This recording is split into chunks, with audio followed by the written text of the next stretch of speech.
आइए जानते हैं आज के प्रमुख अंतर्राष्ट्रीय खबरों को। पहले एक नजर हेडलाइंस पर। मनमोहन सिंह के स्मारक स्थल के लिए आवंटित होगी जगह, गृह मंत्रालय ने क्या कहा। आज का मौसम और AQI 28 दिसंबर 2024। दिल्ली NCR में आंधी और बारिश। पुरखों की बनाई हुई है संभल की 150 साल पुरानी ऐतिहासिक बावड़ी पर पूर्व सांसद ने जताया मालिकाना हक। हूती ने किया इजराइल के नाक में दम, नेतन्याहू ने दी धमकी। स्लोवाकिया के शांति प्रस्ताव के साथ रूस, पुतिन ने कहा युद्ध समाप्त करने के पक्ष में, लेकिन गाजा में फिर से वापसी कर रहे हमास के लड़ाके इजरायली सेना ने कमाल अदवान अस्पताल के करीब किया हमला। बचने की उम्मीद सिर्फ 50%। रूस में कड़े प्रतिबंधों में रह रहा असद का परिवार। रुपए में गिरावट जारी, डॉलर के मुकाबले 85.50 पर आया।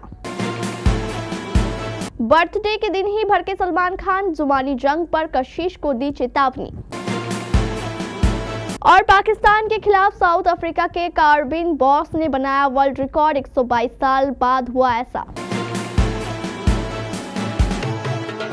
गृह मंत्रालय ने कहा है कि भारत सरकार पूर्व प्रधानमंत्री मनमोहन सिंह के स्मारक के लिए जगह आवंटन करेगी।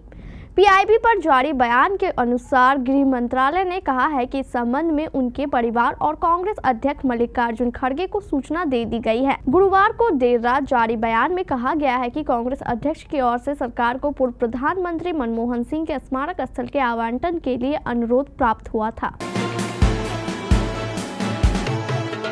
दिल्ली NCR समेत देश के कई राज्यों में नए साल से पहले मौसम का मिजाज बदल चुका है। पूरे दिल्ली NCR में शुक्रवार को जमकर बारिश हुई, वहीं पारा भी 10 डिग्री से नीचे लुढ़क गया। मौसम विभाग ने आज भी भारी बारिश और आंधी का अलर्ट जारी किया है। बारिश के बाद ठंड बढ़ गई है और लोगों को अलाव का सहारा लेना पड़ रहा है। वहीं कश्मीर, हिमाचल और उत्तराखंड के पहाड़ों में बर्फबारी जारी है। इधर पंजाब, राजस्थान, हरियाणा, UP जैसे उत्तर भारत के राज्यों में भी हल्की बारिश और शीतलहर की संभावना जताई गई है। संभल जिले के चंदौसी में मिली 150 साल पुरानी ऐतिहासिक बावड़ी की खुदाई का काम जारी है। इस बीच मुरादाबाद के पूर्व सांसद चंद्र विजय सिंह ने बावड़ी पर मालिकाना हक जताया है। चंद्र विजय सिंह ने शुक्रवार को मीडिया से बात के दौरान कहा कि कौशल ने प्रशासन को बताया कि चंदौसी में एक प्राचीन बावड़ी मिट्टी से दबी हुई है। प्रशासन ने उसको खोदना शुरू किया। बावड़ी उत्तर प्रदेश में एक अनोखी चीज है, क्योंकि इसका रिवाज अधिकांशतः राजस्थान, गुजरात आदि में होता है। जब खुदाई शुरू हुई तो पता चला कि 2-3 मंजिल जमीन के नीचे है। उन्होंने कहा कि बावड़ी पर भिन्न भिन्न लोग दावा कर रहे हैं और कुछ लोग उस पर काबिज है। मैं ये साफ करना चाहता हूँ कि बावड़ी और वो भूमि हमारे परिवार पुरखों की बनाई हुई है और परिवार की संपत्ति है।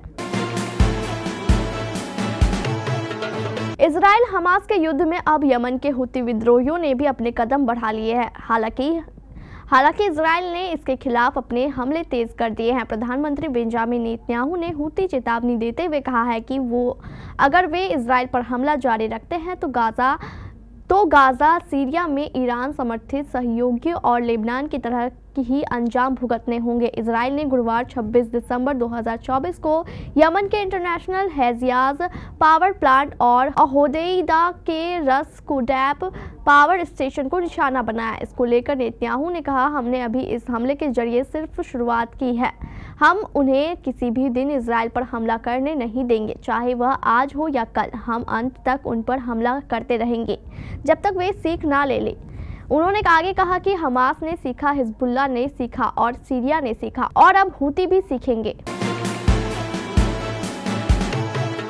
2 साल से ज्यादा समय से चल रहे रूस यूक्रेन जंग को समाप्त करने को लेकर रूसी राष्ट्रपति व्लादिमीर पुतिन का बड़ा दावा सामने आया है, जहां उन्होंने गुरुवार को कहा है कि रूस यूक्रेन के साथ शांति वार्ता आयोजित करने के लिए स्लोवाकियाई के प्रस्ताव के लिए तैयार है, ताकि लंबे समय से दोनों देशों के बीच चल रहे संघर्ष को समाप्त किया जा सके। पुतिन ने कहा है कि रूस इस युद्ध को समाप्त करने के लिए पूरी तरह से तैयार है। इसके साथ ही पुतिन ने कहा है कि रूस संघर्ष को समाप्त करने के लिए बातचीत करने के लिए तैयार है, लेकिन वह बातों की उल्लंघन होने पर हमले जारी रख सकता है। उन्होंने ये भी कहा है कि रूस अपनी नई मध्यम दूरी की हाइपरसोनिक बैलिस्टिक मिसाइल और स्निक का उपयोग कर सकता है। फिलहाल इसका उपयोग करने की कोई जल्दी नहीं है। रूसी राष्ट्रपति ने कहा है कि अगर जरूरत पड़ी तो रूस और अधिक शक्तिशाली मध्यम दूरी के हथियारों का इस्तेमाल कर सकता है। इजरायली सेना यानी IDF ने शुक्रवार को गाजा में कमाल अदवान अस्पताल के आसपास सैन्य कार्रवाई की है। दरअसल इजरायली सेना को सूचना मिली थी कि गाजा के इस इलाके में हमास के लड़ाकों की वापसी हुई है और वे यहां आतंकी गतिविधि संचालित कर रहे हैं। सूचना के आधार पर इजरायली सेना ने कमाल अदवान अस्पताल के पास छापेमारी की। सीरिया के पूर्व राष्ट्रपति बशर अल असद की पत्नी अस्मा अल असद गंभीर बीमारी से जूझ रही है। द टेलीग्राफ के मुताबिक अस्मा को ब्लड कैंसर यानी ल्यूकेमिया है।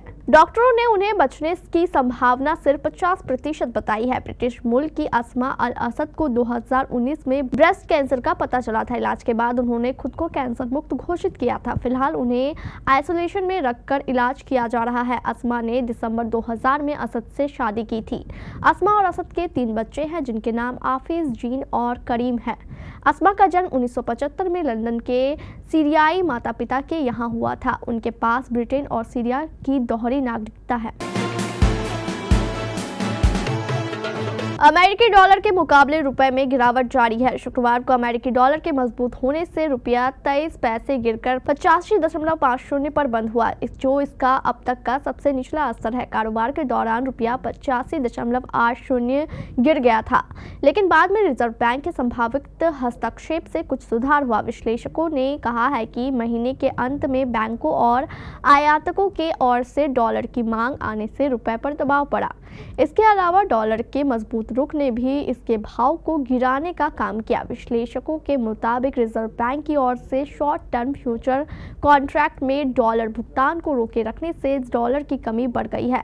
इसकी वजह यह है कि आयातक महीने के अंत में अपने भुगतान दायित्वों को पूरा करने की जल्दबाजी है। इसके अलावा विदेशी फंड्स की निकासी जारी रहने और कच्चे तेल की कीमतों में बढ़ोतरी के कारण भी रुपए पर दबाव पड़ा है। नॉमिनेशन सामने आने के बाद से ही बिग बॉस 18 के घर में अविनाश मिश्रा वर्सेस कशिश कपूर ही हो रहा है। कशिश ने अविनाश को घटिया और वुमनाइजर कहा और अब ये पूरा मामला एक बड़े विवाद में तब्दील हो गया है। वीकेंड का वार एपिसोड में सलमान खान और कशिश कपूर के बीच जुबानी जंग देखने को मिलेगी। टाइगर 3 एक्टर कशिश के इरादों के बारे में उन्हें लताड़ लगाएंगे जो उन्होंने अविनाश को बदनाम करने के लिए किया। ये तो पहले से ही पता है कि कशिश ने अविनाश पर शो में तड़का लगाने और एक एंगल बनाने के लिए उनके साथ फ्लर्ट करने का आरोप लगाया था। तो नए प्रोमो में सलमान खान इसी के बारे में बात करते हैं और कशिश से पूछते हैं सारा का जो आखिरी बयान है कि आप इस घर में अविनाश वाले टॉपिक को उछालना चाहती है, ये सच है या झूठ। दक्षिण अफ्रीकी टीम के ऑलराउंडर कार्बिन बॉस ने सेंचुरियन में पाकिस्तान के खिलाफ टेस्ट डेब्यू पर एक अनूठा कारनामा करते हुए इतिहास रच दिया। बॉस ने 4 विकेट लिए और फिर नंबर 9 पर बल्लेबाजी करते हुए 81 रन बनाए। इसके चलते उन्होंने नंबर 8 या उससे नीची बल्लेबाजी करते हुए डेब्यू पर दक्षिण अफ्रीकी बल्लेबाज द्वारा सर्वोच्च स्कोर का 122 साल पुराना रिकॉर्ड तोड़ दिया। टेस्ट क्रिकेट के इतिहास में यह पहला मौका था जब किसी बल्लेबाज ने नंबर 9 पर डेब्यू कर 80 से अधिक रन बनाए। दक्षिण अफ्रीका के लिए वह टेस्ट क्रिकेट में डेब्यू पर अर्धशतक बनाने और 4 विकेट लेने वाले पहले क्रिकेटर बन गए हैं।